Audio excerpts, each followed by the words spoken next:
Thank you for joining us today. My name is Lavi, and I'll be your moderator for this session on the theme Tanzania's food, livestock, and poultry sectors challenges, opportunities, and investment potential. This webinar is part of a much bigger platform. We are proud to host the third Future Food, Livestock, and Poultry Expo, co-located with 10th Africa Agri Expo on 2nd and 3rd of September 2026 in Dar es Salaam, Tanzania. Today's session gives you a head start on those conversations. So now let me introduce today's panelist. We have Dr. Godfrey Nagotia. He's a partnership and coordination lead at International Livestock Research Institute. Then we have George. He's an indirect lending manager at Tanzania Agricultural Development Bank.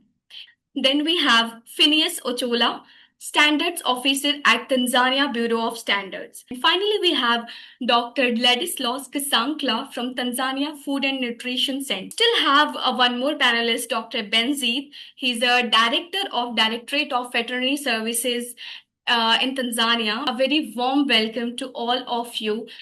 Let us start with Godfrey. From your experience, where do you see the biggest gap in Tanzania's livestock value chain that urgently require private sector solutions, technologies, or partnerships? Thank you so much. Thank you very much for the opportunity to join this important discussion. As already introduced, my name is Godfrey Ngotea from the International Livestock Research Institute. And I'm very happy to contribute to this important discussion.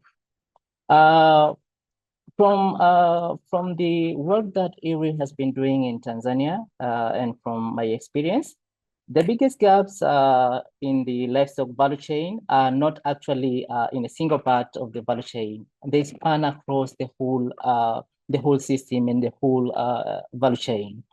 And some of the gaps can be seen, for instance, pointing on low productivity at farm level. We all know that Tanzania is one of the countries with the largest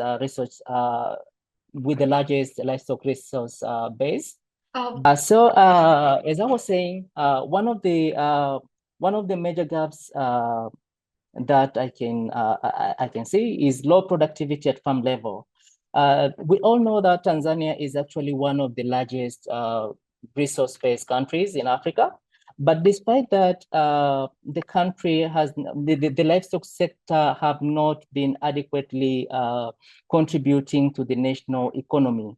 As Lavi, you said in your introduction, the sector currently contributes only 7.4% to the national GDP. And it is only 26.1% of the overall agricultural GDP. That is actually way below its potential.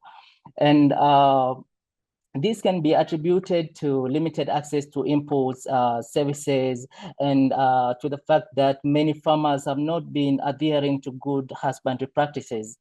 And this is actually the point where now the private sector can intervene in areas such as animal genetics, head health, feeding, markets, food safety, gender inclusion, and so and so, just to promote the sustainable livestock systems.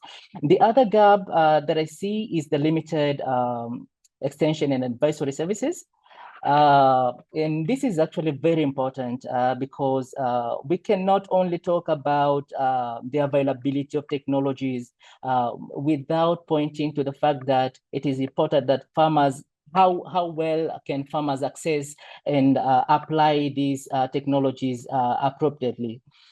The National Bureau of Statistics, for instance, have done their study, and they report of the substantial decline in public extension services.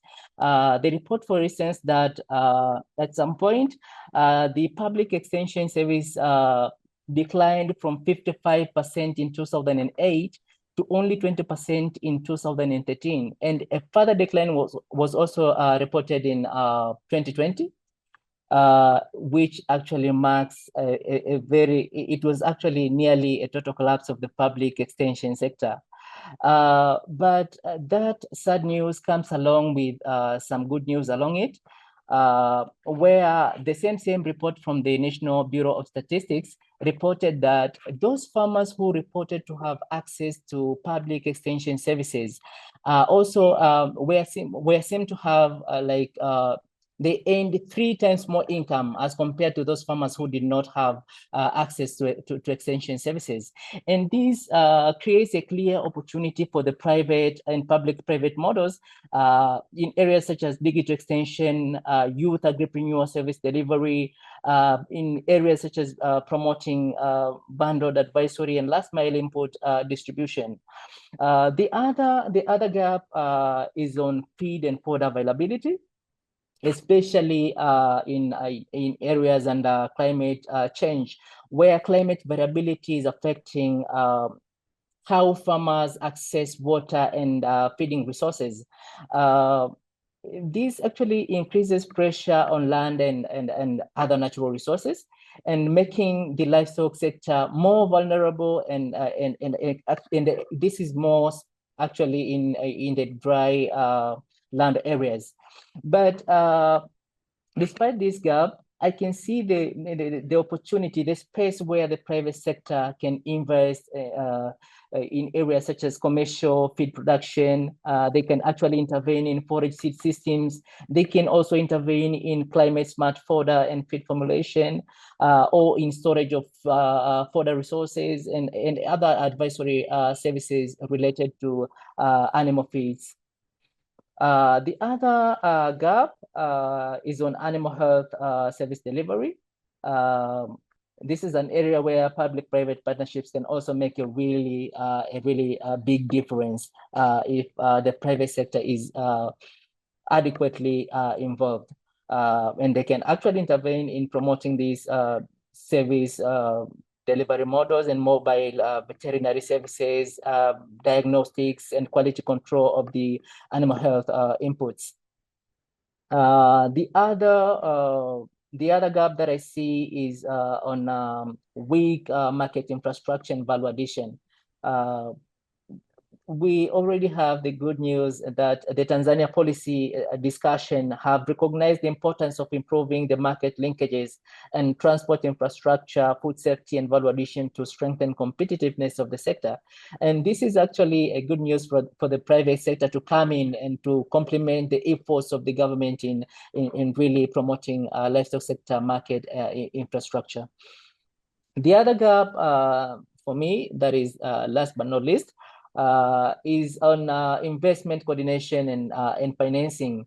The World Bank, for instance, estimates that Tanzania would need around $546 US million over 5 years, which is around 109 million annually. This is in terms of public investment to address major livestock sector constraints and unlock strong sector performance. But from where we stand, we believe that the public sector alone is not enough. There is need for the private sector to inject their capital, to blend some finance, and to also join hands with the producer organizations and processors and insurers and other investors such as banks and technology providers, and research partners such as the International Livestock Research Institute and the like, in working around the common investment priorities for really transforming the livestock sector in the country. That's it from me, Lavi, and yeah, over to you. Thanks. Thank you, Godfrey. The urgency is clear, and ILRI's experience across the continent gives this real weight. Moving on to George, from Tanzania Agricultural Development Bank's perspective, what are the key financing and structural challenges currently slowing growth in Tanzania's livestock and poultry sector? Hi, good afternoon. Thank you, Lavi, for having me. I also appreciate the remarks you provided as well as the contribution from my fellow Godfrey, which really zooming in from what are the challenges and key constraints surrounding the livestock sectors in Tanzania.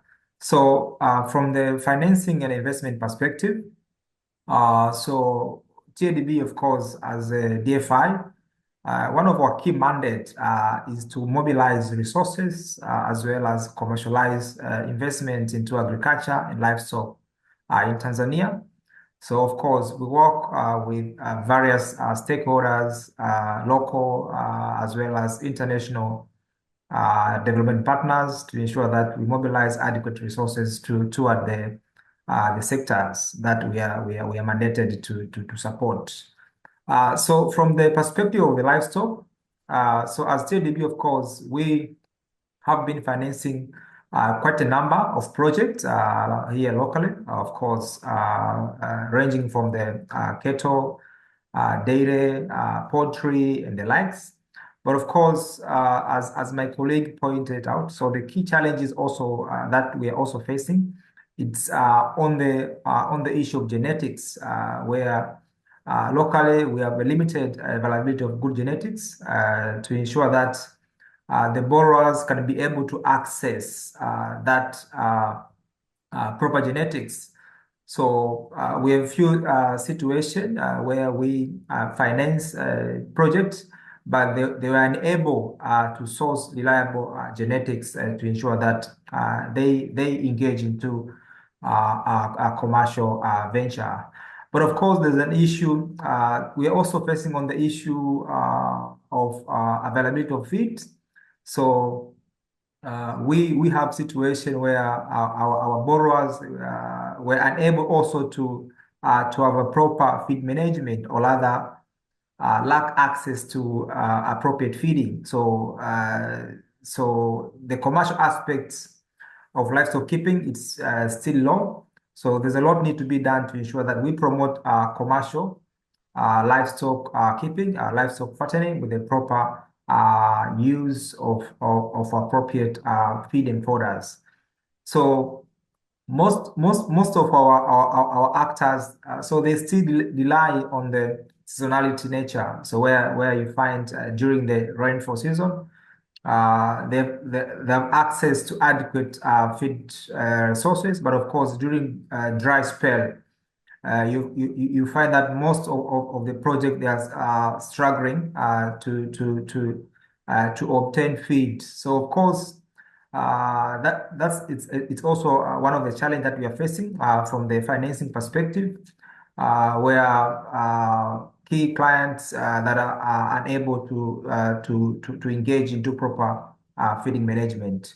But of course, the other aspect of it's also on the viability of projects. So I think there's a need also at the bank, of course, as a DFI, to ensure that we also partner with other private sectors to ensure that we provide the likes of technical assistance to our value chain actors to ensure that they adopt the good livestock keeping practices, they adopt the modern technology to ensure that they get high value proposition from the project. But of course, other challenges, of course, it's due to production. So production, there's a low productivity because again, it also go to the low genetic use, but also lack of proper feeding. Those are the key surrounding challenges. But of course, I think also in Tanzania, so we also experience quite the challenges on the conflict. So there's a conflict on the land use, where you find mostly the farmers as well as livestock keepers. In most cases, they engage into land conflict. So that's also one of the bottlenecks that also hinder banks in Tanzania also to engage massively into investment into livestock. But of course, from the other angle, the likes of poultry. So of recently, the bank is massively investing into poultry. So, but of course, now we've seen even the tremendous adoption of technology where few emerging farmers, they now try to import good technology to ensure that they invest into poultry. So we have the likes of climate resilient project, where some of the emerging poultry farmers they move from the traditional poultry keeping to a more modernized structural construction infrastructure to ensure that they get good return from the production, but of course they minimize the impact into the environment. So from the banking perspective, as I said, we are also working with other banks. So as TDB, so the key traditional challenges like lack of collaterals, high risky from the borrowers, from the project. So we as TDB, we are also having other financial instruments where we also try to de-risk lending to the agricultural value chain by providing guarantee, by providing concessional funding to other banks, to other commercial banks, to ensure they are also joining forces to finance or provide access to finance to the agricultural value chain, including livestock and poultries. Of course, we are also providing technical aspect, technical support. So as a development bank, so we're also trying to ensure that whoever is willing to finance agri sector, we are willing also to provide them with the technical capability, being it project design, being it agricultural financing, technical and tools. So we can also be able to support as JDB. So those are the key financing gaps that we are facing currently when we support or promote lending to the livestock value chain and poultry. Thank you, George. Financing is often the missing piece. Your honesty about the challenges helps everyone in this conversation. Let us now turn to Phineas Ochola. So, considering the evolving landscape of Tanzania's food, livestock, and poultry sector, what are the major quality, safety, compliance challenges currently affecting these industries, and how can stakeholders address them to support sustainable growth? Over to you, Phineas. Thank you very much, Levi. Yes, as you introduced me, I'm Phineas Ochola, Standard Officer from Tanzania Bureau of Standard. I'm also handling the standard development in poultry, meat, and eggs sector. There are some challenges which are faced by this sector, as we heard from the previous speaker. As we know, the issue of food safety starts from the farm. So when you find there is a challenges in agricultural practices, it means the final product also will face a challenge to comply with the developed or established standard. So as we know, or as heard, in Tanzania, most farmers, they are using the traditional methods. So most of them does not follow the veterinary administration or the veterinary services. They can just administer their drugs or treat their animals themselves without requiring or requesting for expertise from the veterinary officers. So this brings a challenge. Find that their product called, let's say, meat, sometimes eggs and milk. Sometimes they fail to meet the safety standard, which hinder the export services. Another challenge which is caused is the quality and cost of the feed. You find the limited soybeans and maize, which are the major component of the animal feed in the country. The challenge is that these producers or farmers, they depend on the the grains and the soybean which are produced for human or animal for human use. So they found that the farmers or the crops or cereals which has been produced purposely for feeding human beings are not enough to support animal also. So what happened is that those which has been rejected, which are not suitable to the human being, are the one which are directed to the farmers for the animal feed. So sometimes you find they are of low quality and they are not enough. So this brings the animal feed to be of low quality, and sometimes are limited and the cost become high. And the ingredients which are used in the processing of these animal feed are also imported. So that one make the cost to be high. So the smaller farmers, what they do, they try to formulate themselves. So when they are formulating themselves for their use, sometimes they are not aware, they don't have enough quality aspect, safety aspect, and they prepare themselves for their use.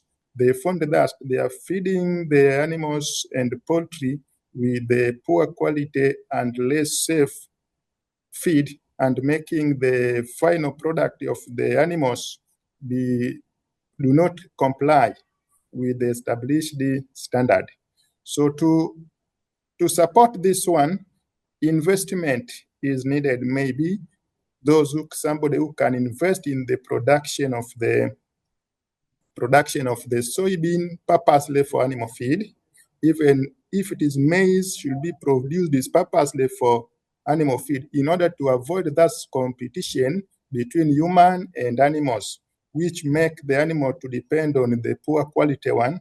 And finally, we get the less safe and safe final product, which limit the access to the international and other markets. So another thing is the laboratory facilities for testing these animal feeds in the country. You will find that the laboratory are not everywhere.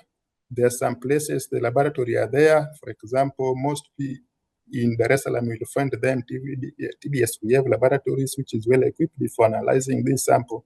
But some people who are far away from Dar es Salaam, they fail to reach the place in order to test for their sample to know whether the standard or the quality of the feed comply with the standard, because we know the garbage in is garbage out. So if animal is fed with low quality or unsafe food or feed, finally that hazard can be found in the meat or in the final product of that animal. So laboratory services is needed, and extension and veterinary services also is needed to be accessed easily by the farmers for consultation before they administer these drugs for use. The big problem which is faced is the veterinary drug residues.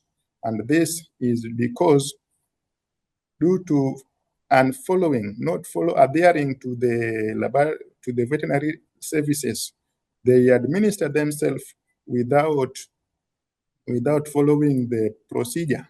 And finally, they find sometimes they overdose, or sometimes they don't follow the best practices of withdrawing, maybe harvesting or collection of eggs, or milking until 7 to 14 days pass following the procedure. Another issue is incentive also is needed. This is financial access. For example, a farmer who is growing chicken for eggs, or growing cow for milk, if the cow are in medication, is supposed to withdraw milking or collection of egg after 7 to 14 days, depend on the drug itself. And when you are collecting eggs. These eggs are the one which are sold in order to cover the cost of production, paying utilities and other issues. So if there's no subsidies to cover this cost of the egg that will be discarded following the medication period, it is difficult to run the business. So this one force them, if they get a chance, they can introduce those eggs that were collected during the medication period, or the milk also they can collect and let them go to the chain, to the supply chain, which finally disrupt the chain, having veterinary drug residues which do not comply with the standard and then limit the access. So subsidies is important in this area or in this sector in order to enable, support the farmers in the time when they are in the medication, then they can get support to run the business until when the period of medication is out. So as a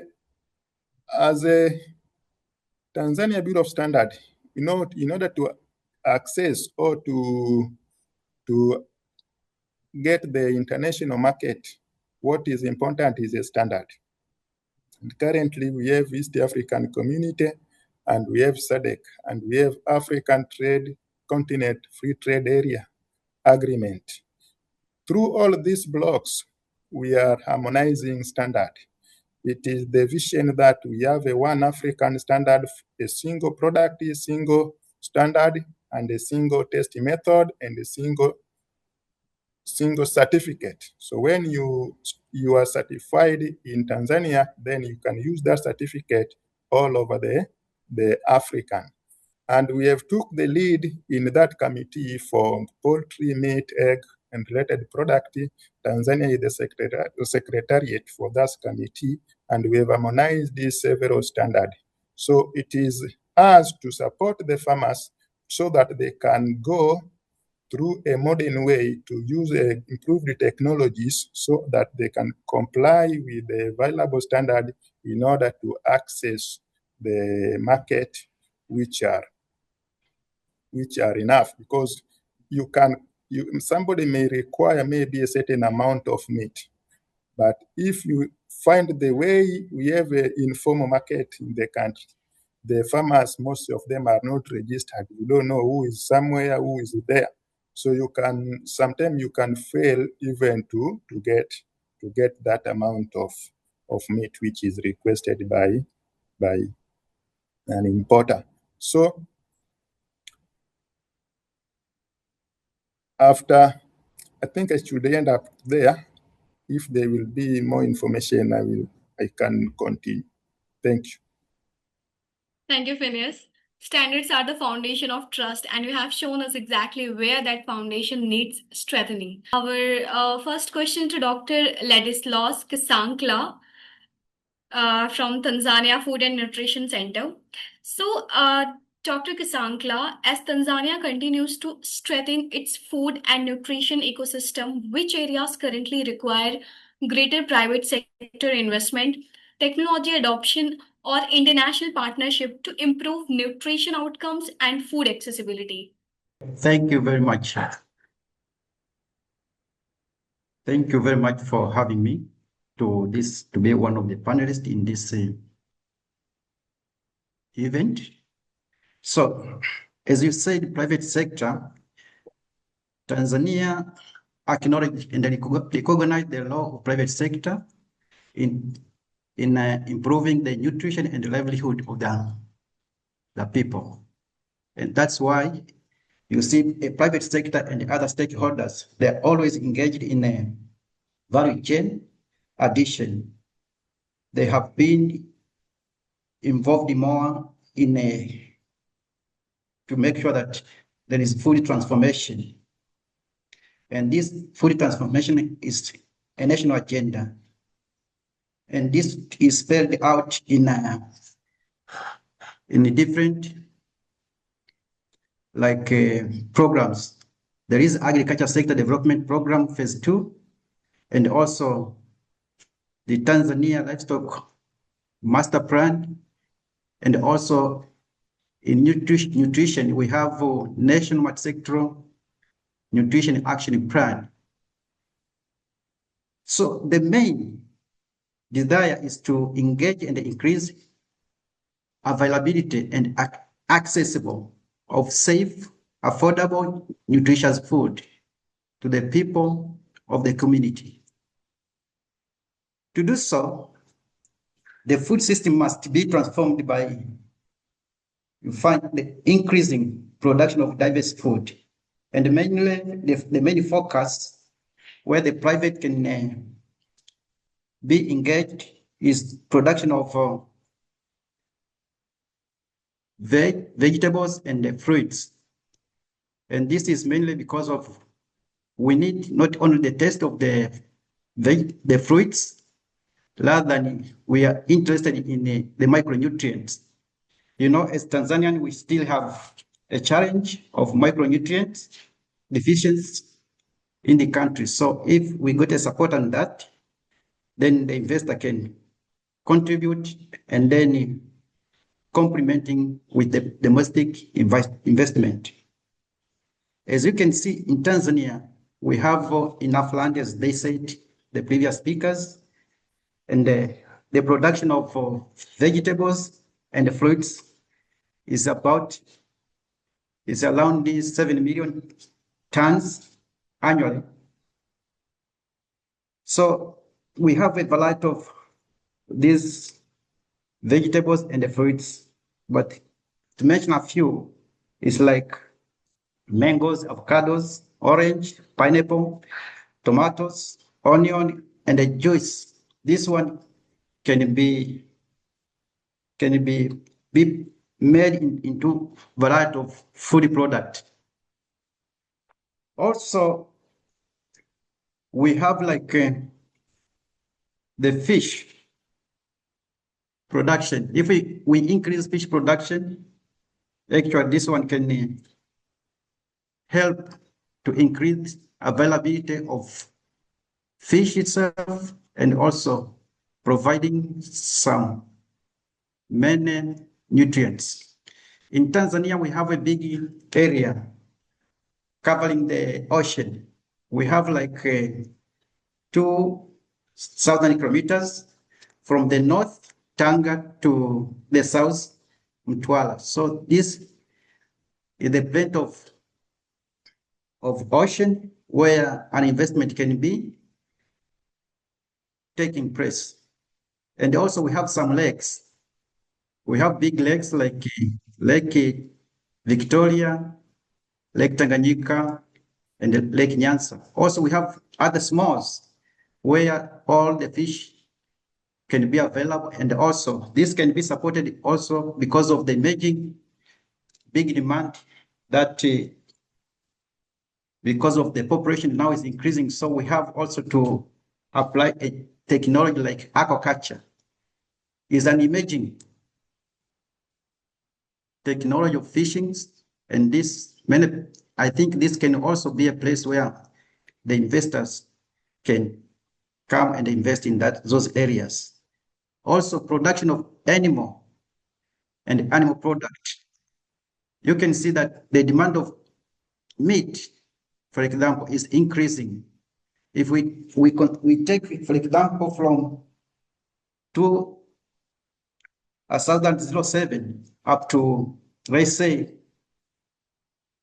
2030, you can see it was around the 160 metric tons in 2007. But the projection demand is expected to reach up to 408 by 2030. So that is a big area which need also support. Also, we have value addition to different food crops, like addition in food like Fruits, as we said, vegetable and fruits, also they need to be processed because we have a big post-harvest loss in the country. You can see a lot of being produced, but only little are being processed. So in order to bridge that gap, we need an investment to invest in industries so that there can be a minimum loss of the agriculture produces.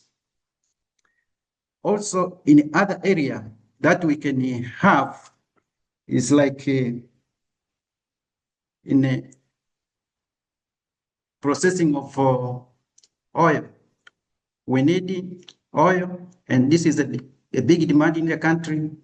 And this is specifically because with oil, it helps us as to transport. We have a program of food fortification. So this one is a good vehicle for supplying vitamin A. We have that one. So we encourage investors to invest in those areas. Also, the investing in food industry, I think you can see that in the country now we have these small, medium enterprises dealing in food, producing food, complementary food. They produce ready-to-eat food. They produce composite flour, especially there are some of the food that are being produced specifically for children, and also others that are being produced for other age groups. So we need an investment in those areas, and that can help also the emerging SMEs to be able to acquire the technology from outside of the country. When investors are coming in, also the financial support from them. So that one, by doing so, you find that the livelihood of our people will be improved. So as you can see that from what I have just discussed, the opportunity exists in many in environmentally friendly production practices. As I said, that in simple mechanization of farm machineries and equipment, but there should be non-pesticide method being applied in controlling a pest. It can be biological, it will be good. Also, we need a sustainable, like in storage facilities. Also, in a cold chain, like transporting of the perishable goods, we need the cold chain to reduce the post-harvest losses. And many approaches that can be taken or can be supported by these investors. It can help for food preservation and also ensuring that our people, we get safe, nutritious, and affordable food. I think that is enough. Thank you for having me. Thank you, Dr. Kasankla. A powerful reminder of who we are ultimately doing this for, people who need good, accessible food every day. Now I'll move on to Dr. Benzi. What are the key challenges in animal health infrastructure or compliance where industry players and technology providers can play a stronger role? Yeah, thank you very much for having me in this room this afternoon. Yeah, as the Director of Veterinary Services representing the government, I can pinpoint some few challenges that the livestock and the poultry sector are facing in the country. Although there are numerous and several opportunities that really the private sector have to take advantage of it. And one of the opportunity, I will just mention it, is that we have recently launched the 2050 Vision 2050, that said that all the investment in the country by 2050 will be driven by the private sector. And only the government will remain with 25 to 30% of all the investment that are related to regulatory function. So the first obstacle which I can mention this afternoon, that the industry, both livestock and the poultry, which are facing is lack of, I can say, lack of information. Most of our farmers, they are lacking information on how to invest, how to learn their investment, especially in livestock and in poultry. So you find that someone maybe have just received some funds from a certain angle without knowing what he or she is going to do, that he would just estimate this is a festival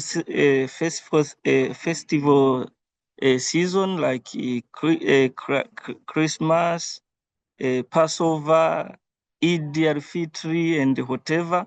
Then someone goes and gets the, if it's poultry, we get the chicks, have 1 or 2 rooms in the backyard, then he will put in there, regardless, knowing that there is some dust, the room is not conducive for the chick and whatever. Then at the end, the chicks do not perform.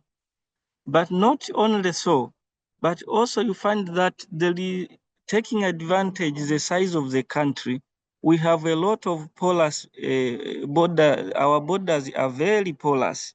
So you may find that someone is importing chicks illegally from Malawi, from Zambia, from anywhere.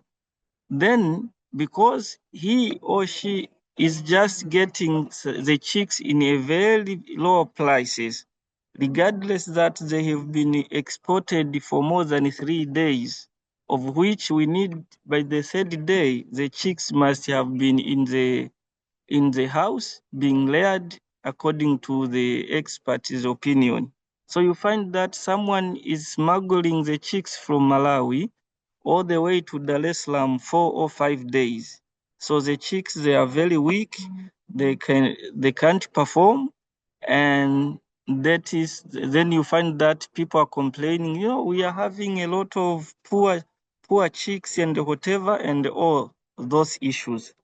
But the issue is that we have the opportunities that currently we have almost 28 breeders farms, which are registered. We inspect time to time, and we give them certificate after inspection, and they are qualified to supply chicks to our people.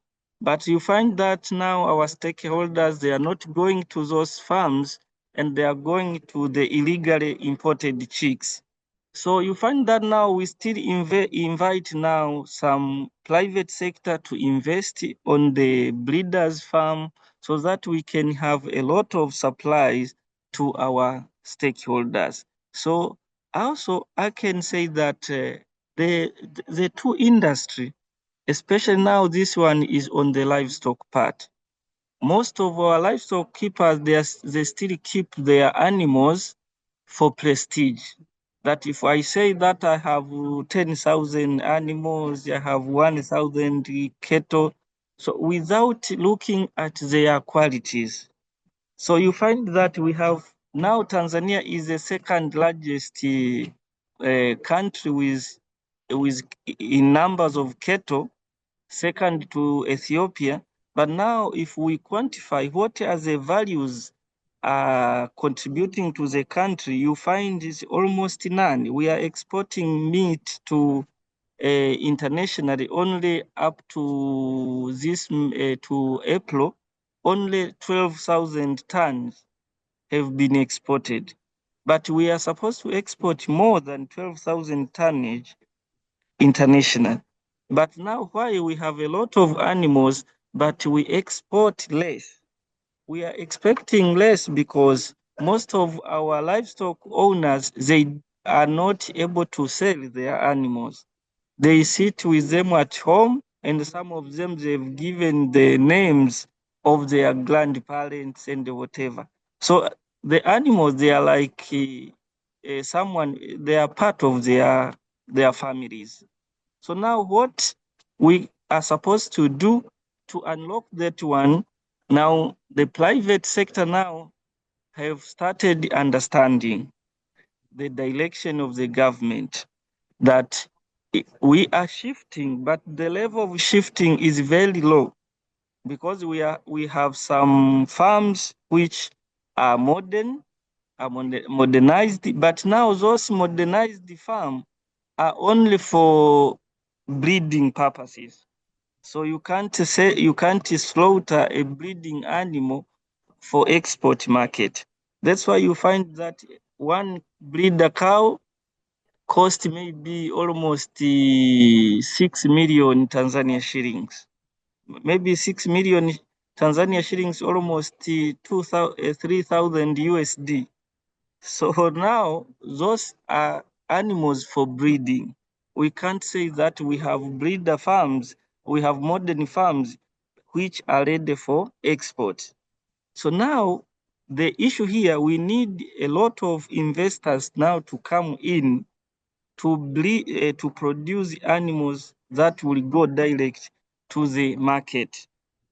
But currently, it's not bad, but it's a good move that we have those few farms that are modernized.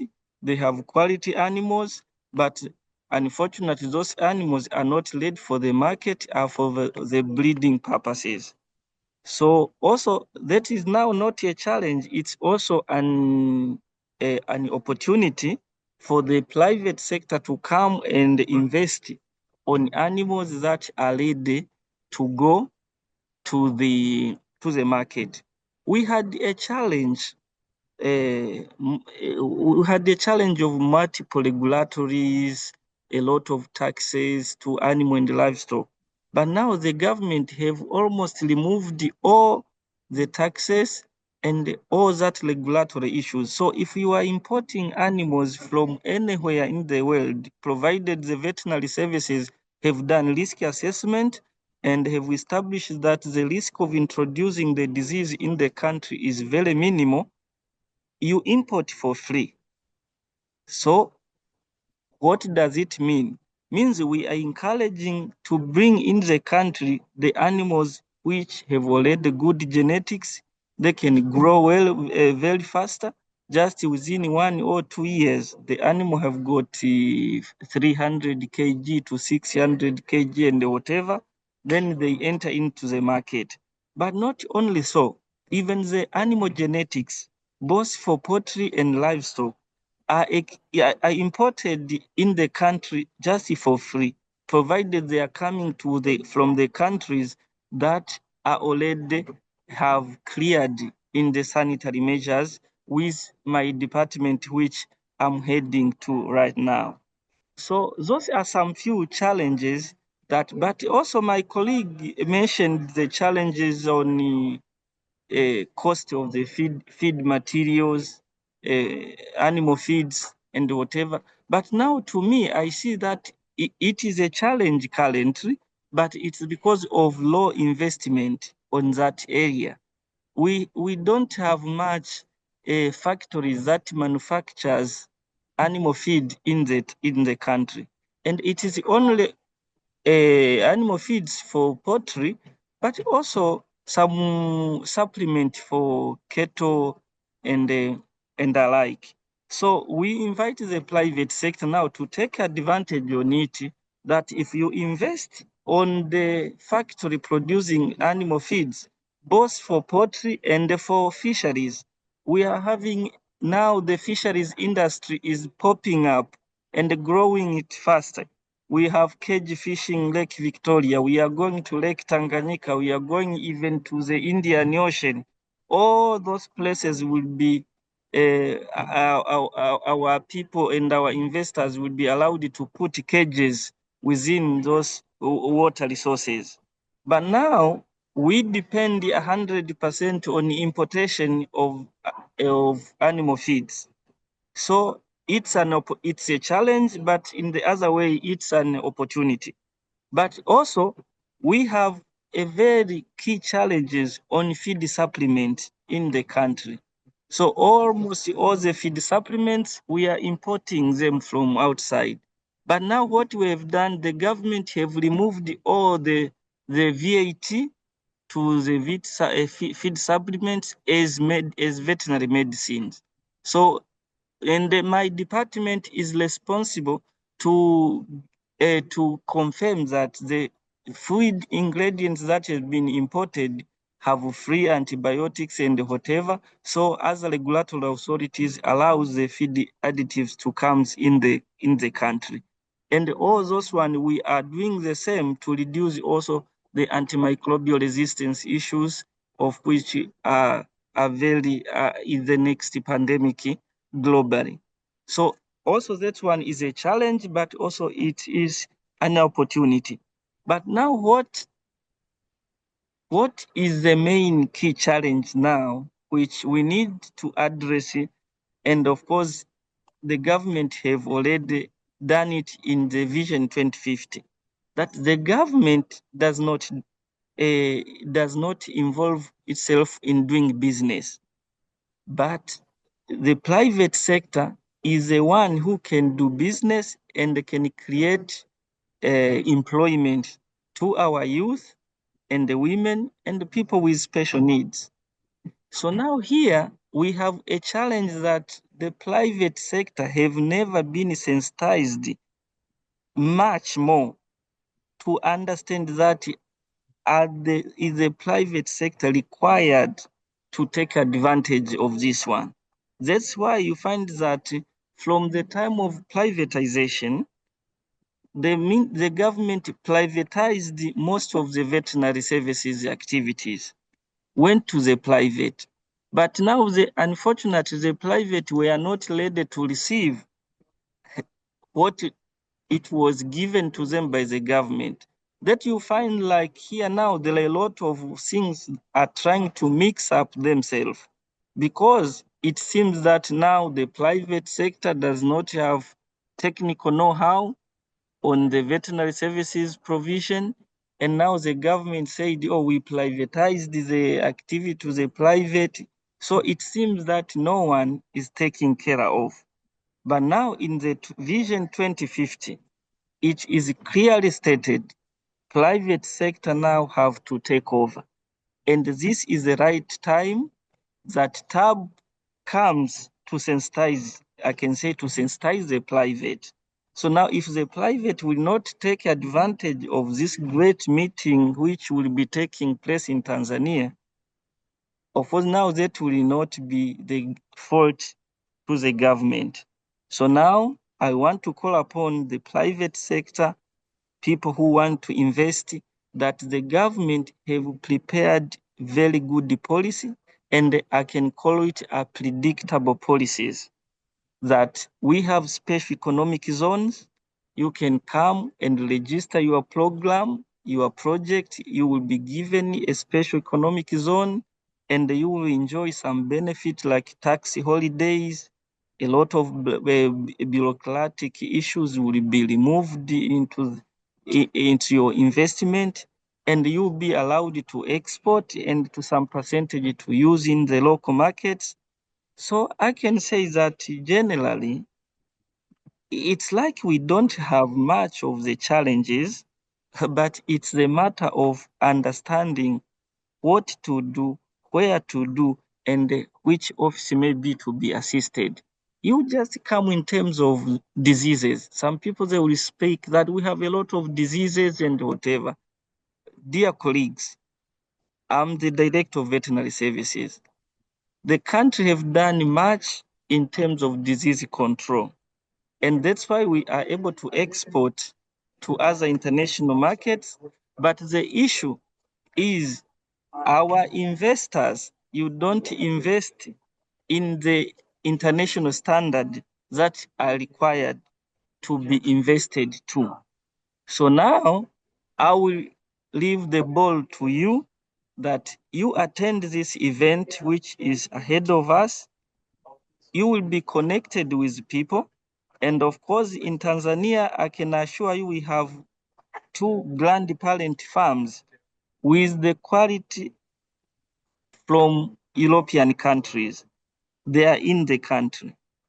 So now they are exporting chicks and hatching eggs up to Nigeria, up to Israel. We are giving import permits, and those countries are receiving our product.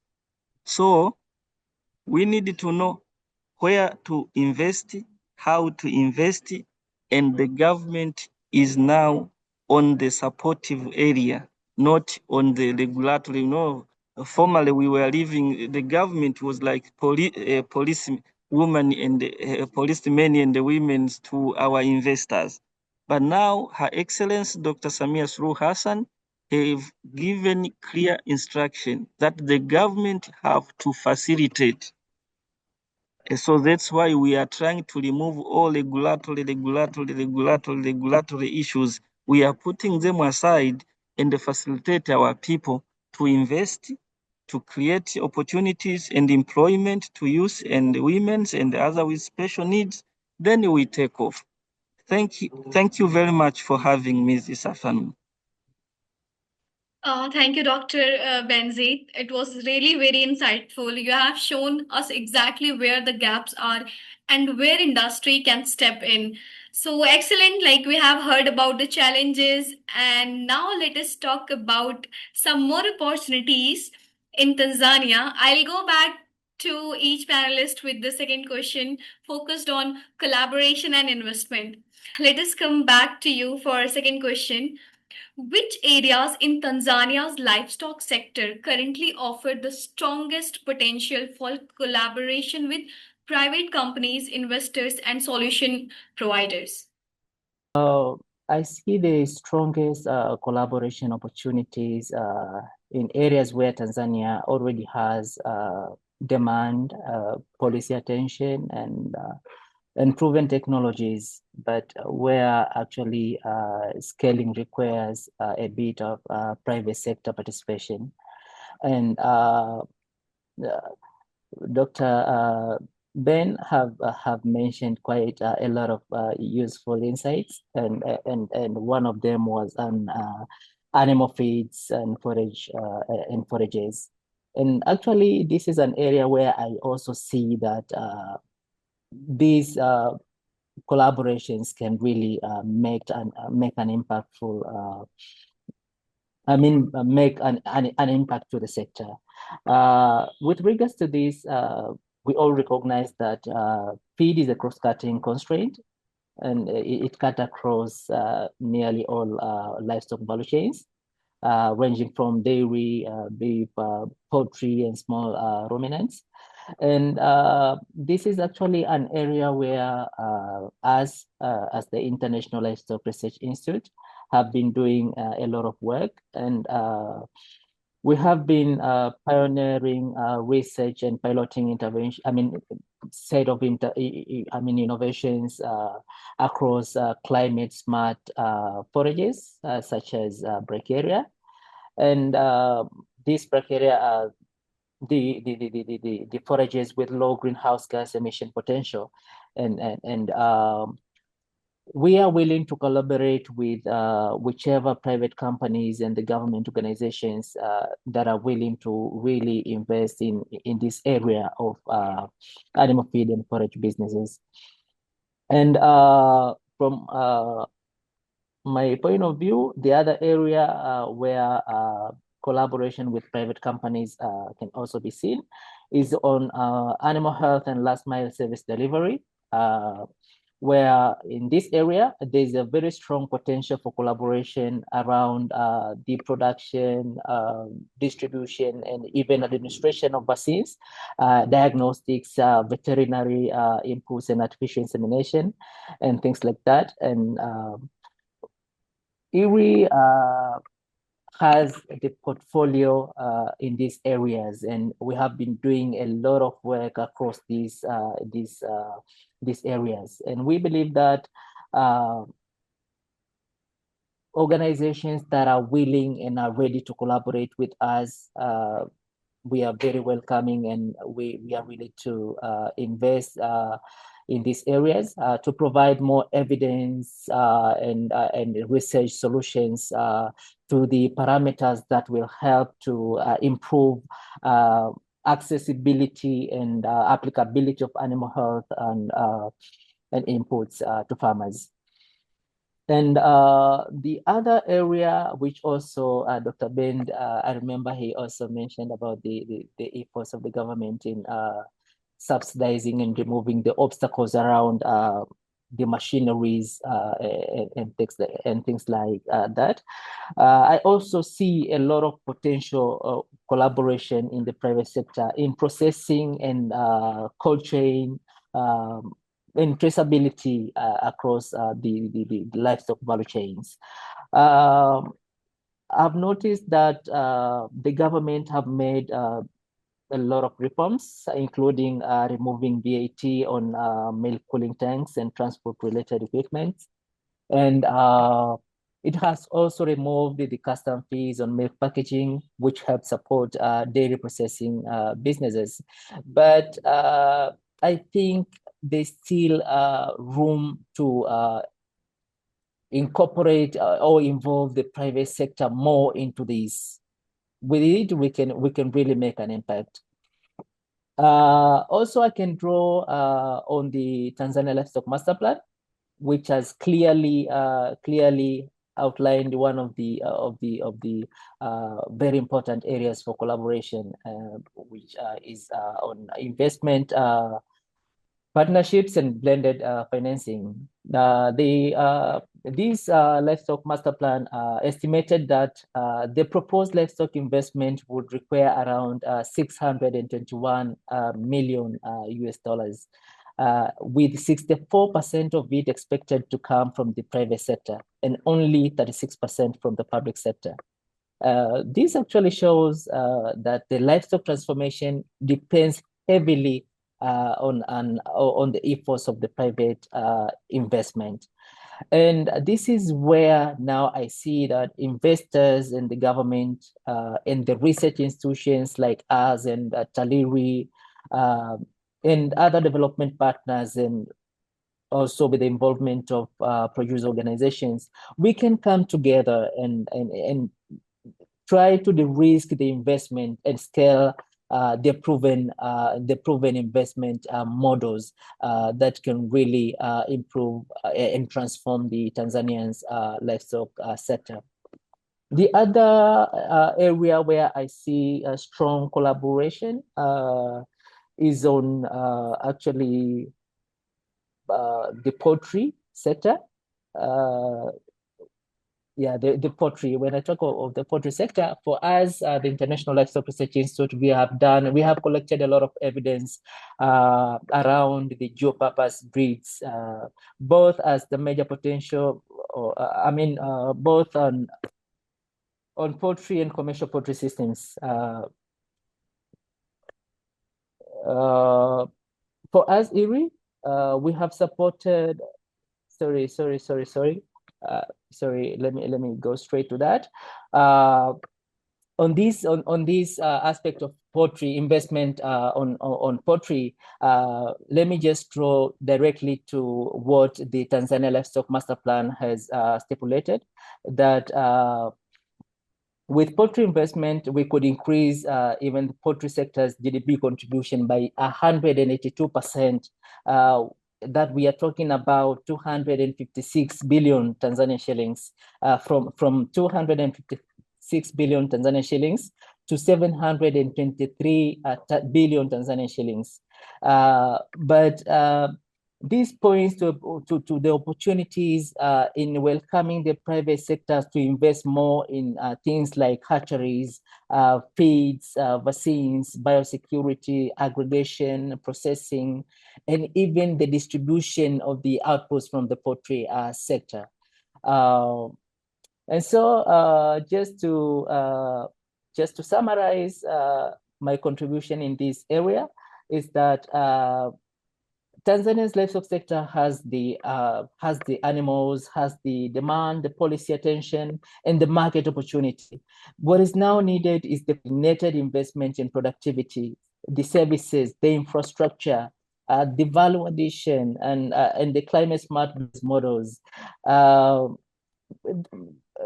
would say the strongest opportunity is not only introducing more livestock products, which most actors have been really promoting and campaigning on that, let's produce more. But for me, that is not the only thing.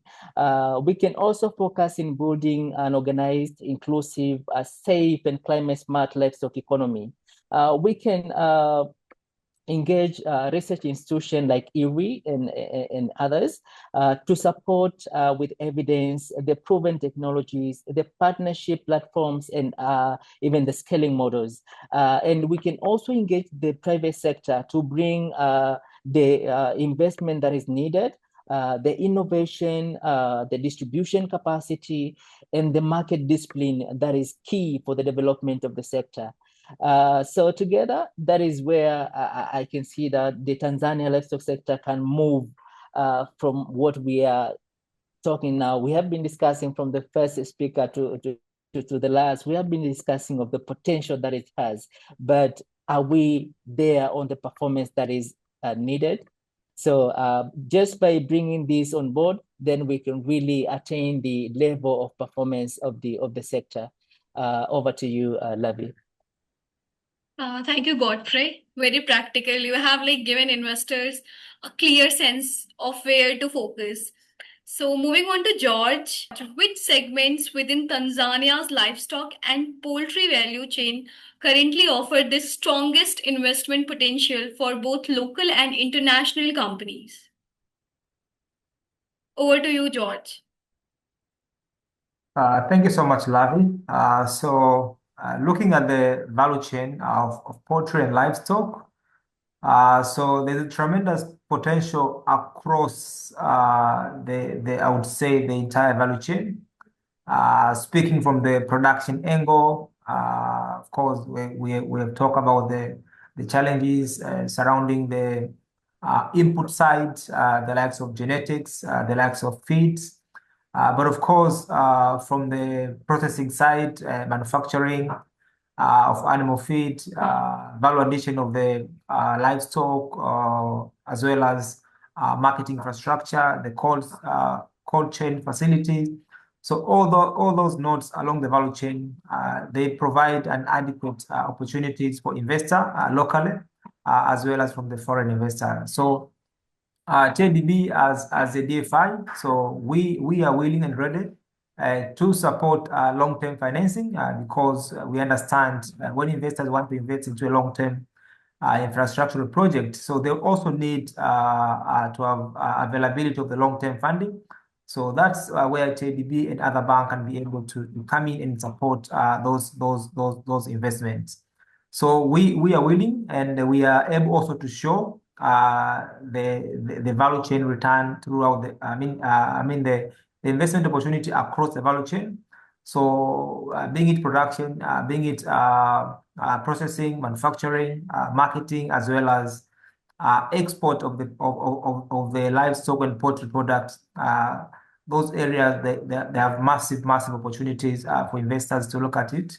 But also, of course, we should also factor in the issue of technology. Because with the technology, advancement of technology, you can be able to invest smart-wise, as well as reduce the cost of investment, and of course provide a low-cost product to our target beneficiary, who are farmers and livestock keepers. So for me, I would speak on the holistic opportunities across the value chain. So it all depends on the competitive advantage of respective investor who want to invest in which node of the value chain. Thanks, Lavi. Thank you, George. Specific and very useful, exactly the kind of guidance investors need to act on. So, Phineas, let us come to you with the second question. As Tanzania continues to attract investment across the food, livestock, and poultry value chain, how is Tanzania Bureau of Standards supporting businesses in meeting standards and improving their readiness for local market expansion and international trade opportunities. Over to you, Phineas. Thank you very much. Thank you, Lavi, for giving me this platform again. As Tanzania Bureau of Standards, our mandate is to develop standards in all sectors of economy, and the standards are developed purposely to facilitate trade and to protect human health or health of the consumer and the safety for environment. That is the basis. So when we are developing the standard, we cooperate, we engage the stakeholders, we don't develop it alone. So we sit down. If it is the poultry sector, we call for stakeholders from that sector so that we sit together to discuss how to go, which is required. We are basing on standard on science and experience. And the standard we are developing, it is not different from standard from other areas. For example, we have international standard. If the standard is there internationally, what we do is to adopt it. So our role or how to support this sector is to know where standard is required. And the standard we are developing is for the product which are coming inside the country. But for one who want to export also, we have a program we call technical assistant for the exporters, where Tanzania Bureau of Standard can guide the exporters, anyone who want to export product from Tanzania to other countries. What are the quality, what are the safety requirements on that country, on the product our colleague is expecting to export. So we can guide them on any standard from any country in the world. So they are them to come. We want to export maybe our meat or egg or whatever, maybe to China, EU, any country in the world. We are guiding or her on the requirement of the country concerning the standard. Then when we meet the requirement, then the product will be accepted there without any challenge. So as a bureau, it is our role to see even before they come, what are the products in the market? Is the standard available? If it is not there, then we initiate that work. By calling the expert, we need a standard in this area because the products are already there in the market so that anyone can trade freely.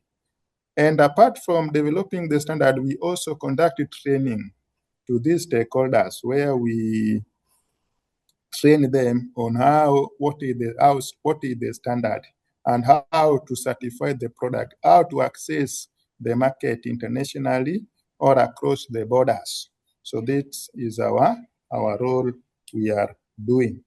So as you asked before, the area where investment can be done in order to assist or to help improve this sector, we have seen challenges in cold chain infrastructure. Somebody, as you know, this poultry meat or any other meat is a perishable product, cannot last for a long time after slaughtering. So there is a challenge of the cold chain infrastructure. So somebody, if it is in Tanzania, geographical location of Tanzania, there is a place you can travel by car 24 hours before reaching from one point to another. So if there is no improved cold chain, it is difficult to transport your meat, maybe from Kigoma to Dar es Salaam, where you expect to have a market, or you want to export. So that may give a problem because they need to transport their cow.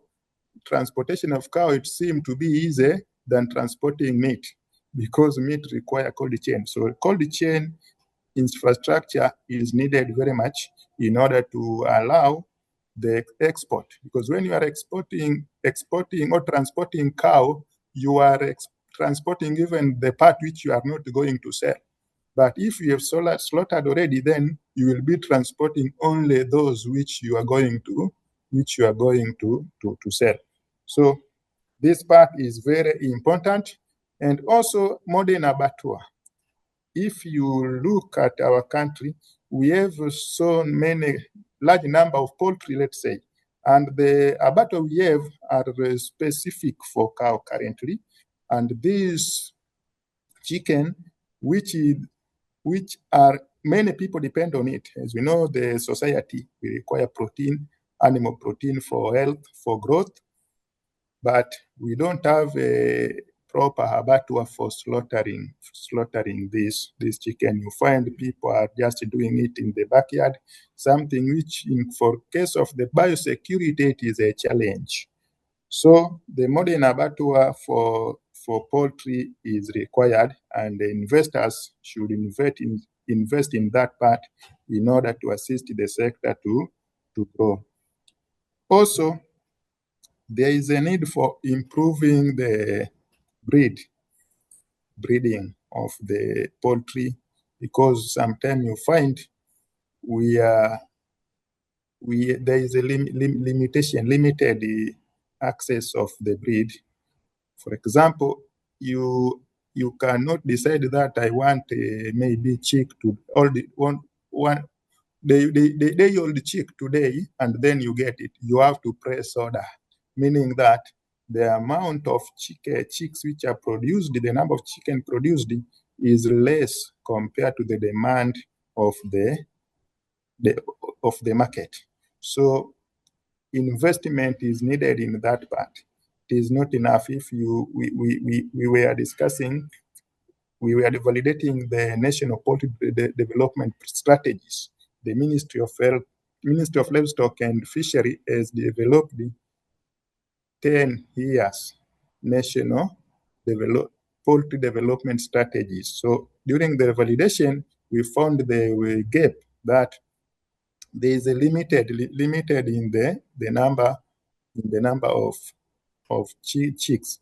So investment is needed in that area so that people can get the chick at any time they want in order to promote their business.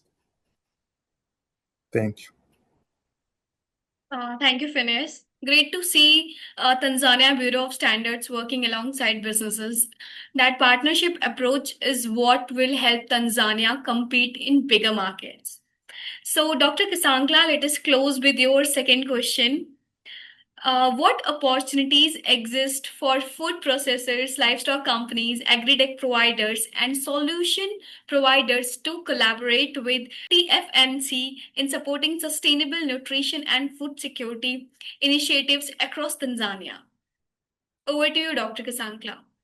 Tanzania Food and Nutrition Center is a government institution with a think tank, and it has been established for more. It is now more than 50 years. The main focus is to provide the strategic guidance to government, schools, and the people on cost-effective in regard to response to nutrition matters. It studies, tests, and support the scale-up of innovative ideas that address the various challenges in the country.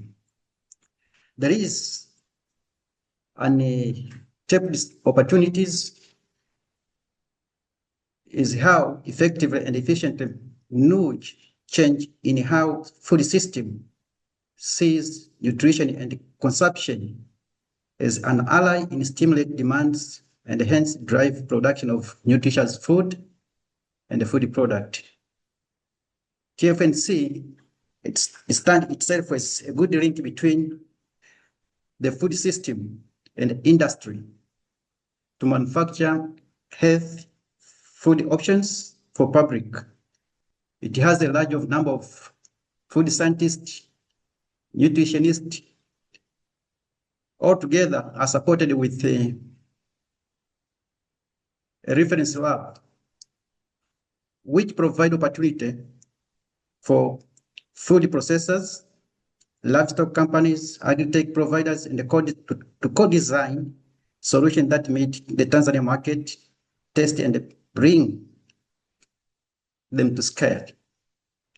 So in support, the center also support capacity building of identified beneficiaries. As I said from the beginning, that there is an emerging SMEs producing food and are really supported to produce novel products, to lead, adapt, and implement. So the TFNC can generate evidence supports wide options across East Africa because of its non-track. For example, TFNC, it has now developed some food products to respond to nutrition need of the community, especially for children. We have developed like snack bar, whereby we try to reduce the iron deficiency. Also, we have developed complementary foods, try to treat some of the malnutrition, and this has been responding very well. And also, definitely we have a lab, which is a place where we can use it to, as investors, they can come in to help to build up the infrastructure to work more efficiently so that we can cover a large number of people. As I said, we have a big demand who are doing the food analysis. So this can be a place where investors can come and help us in terms of technology, finances, and also move together to make sure that all the food that are being produced by this group of SMEs and food vendors, they comply with standards.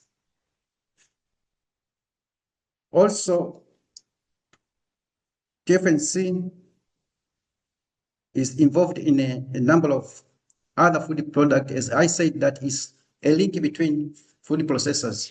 So coming to TFNC or coming to Tanzania through TFNC, we can achieve to reach many food processors in the country. Thank you very much. Thank you, Dr. Kisankla. A strong note to close on. The opportunities you have described are real, and we hope they lead to action very soon. So we had a great session, and that what brings us to the end of today's session. I want to thank to our panelists, Dr. Benzeet, Godfrey, George, Phineas, and Dr. Kisankla to you. Thank you for your time and your insights. Tanzania is fortunate to have leaders like you driving this sector forward.